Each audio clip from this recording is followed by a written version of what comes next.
Ako si John Vincent, secondary operator ng UV machine dito sa BDC. Ito po yung UV rotary printer. As of today, madalas po itong gamitin at naka 1,700 pieces kami ran last week. At bira lang din po ito magpahinga. Sa consumable naman po namin is wala naman po kaming na-consume. Project inventory naman po namin, for request pa lang po. Naman po ang aming ink, nasa tangke naman na po. Po ang aming ABR, maayos naman po.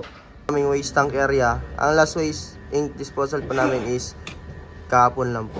Po ang aming cupping area. Po ang aming head.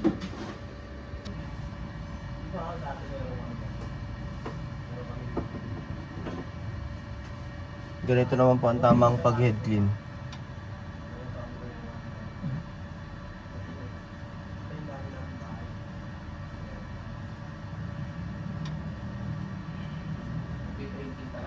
Pati nga tinuloy. Ayaw na kwento mo na sa akin yan. Tsaka mali yung ano mo. Tama po ang tamang pag-nozzle check. Bakit ka na kinakain? PC naman po namin, ang hard disk level sa C ay tama lang naman po. At may updated 75% kami antivirus, USB blocker para use virus. At nag-delete ako ng file last week. Yun lamang po. Thank you.